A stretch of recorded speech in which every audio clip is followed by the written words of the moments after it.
जय गुरु जी। शुक्राना गुरु जी। गुरु जी की अनंतम कृपा से मैं पूजा जैन आज गुरु जी के दिव्य ग्रंथ दिव्य आभा का पृष्ठ नंबर 21, 22 और 23 पढ़ने जा रही हूँ। अगर कोई गलती हो जाए तो संगत जी माफ करिएगा। जय गुरु जी। पृष्ठ 21 श्री गुरु समरन।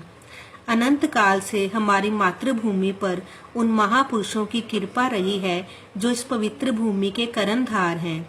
इस देश का अस्तित्व इन महापुरुषों पर निर्भर रहा है, जिन्होंने अपनी असीम शक्तियों से धर्म की रक्षा, विकास और मर्यादा बनाए रखने में सदा अपना योगदान दिया है। समस्त देशवासियों में श्रद्धा जागृत और सबको आलिंगन करने वाली अनूठी परंपराओं का विकास करने के लिए हम सदा इनके आभारी रहेंगे। प्रागैतिहासिक काल से जब प्रतीकात्मक ढंग से पौराणिक कथाओं का प्रादुर्भाव हो रहा था, तब से ईश्वर की ये अमर संतानें देश का प्रशिक्षण और मार्गदर्शन करती रही हैं। भारतवासियों ने भी अत्यंत संयम पूर्वक इनके सन्मुख बैठकर इनके प्रवचनों का लाभ उठाया है। इनको श्रवण करने के बाद संपूर्ण विश्व में वसुदेव कुटुंबकम की परंपरा निभाते हुए उन श्रुतियों का निरपेक्ष प्रचार किया है। भारत देश सदा से पुण्य आत्माओं का प्रिय रहा है। इसका अनुपम सौंदर्य इसकी नदियों, पर्वत श्रृंखलाओं, हिमाच्छादित शिखरों और विशाल मैदानों से परिपूर्ण है। यही इसकी रक्त कोशिकाएं और भाग्य रेखाएं हैं। देवी देवताओं ने भी आवश्यकता अनुसार इसी पृथ्वी पर अवतरित होकर मानव के आह्वान का उत्तर दिया है।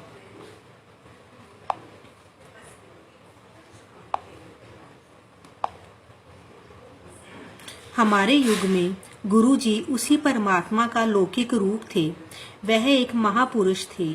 उनका मुख्य उद्देश्य यहाँ के निवासियों को भौतिकता को दलदल से बाहर निकालना, सही कर्मों का मार्गदर्शन कराना, उनके दुखों को कम करना, मनुष्यों को उसके वास्तविक रूप की पहचान कराना, स्नेह और प्रेम की भावना और आपसी भाईचारे का पाठ सिखाना था।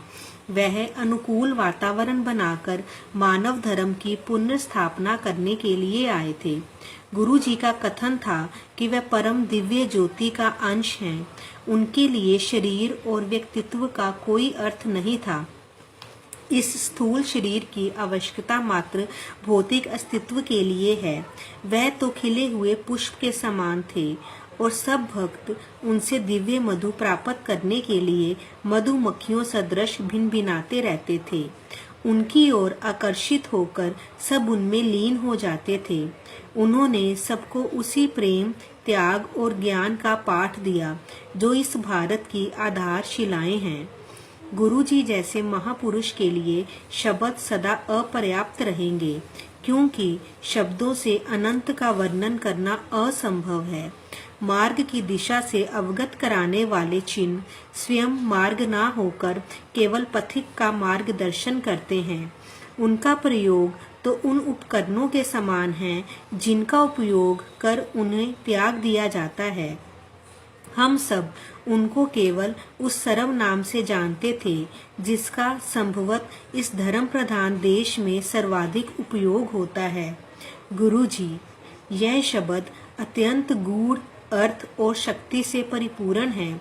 यदि कोई भक्त कभी निडर होकर उनका नाम पूछ भी लेता था तो उनका उत्तर यही होता था कि उन जैसे महापुरुषों के कोई नाम नहीं होते। इस उक्ति के साथ ही वह अपने अस्तित्व को भी व्यक्त कर देते थे। ईश्वर के दूत, सृष्टि के रचयिता, ब्रह्मांड के नृप नहीं, वह तो स्वयं परमात्मा थे। गुरु परमात्मा से अलग किसी को भी नहीं जानता। वास्तव में गुरु की ईश्वर से पृथक कोई पहचान हो ही नहीं सकती।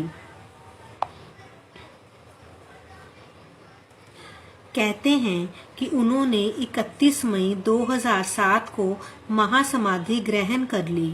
हमारा इस व्यक्तित्व पर विश्वास करने का कारण यही है कि हम उनकी भौतिक देह सहित मानव रूप में पहचानते थे और हमें उनसे अनुराग हो गया था, किंतु पलक झपकते ही उनकी वह काया समाप्त हो गई।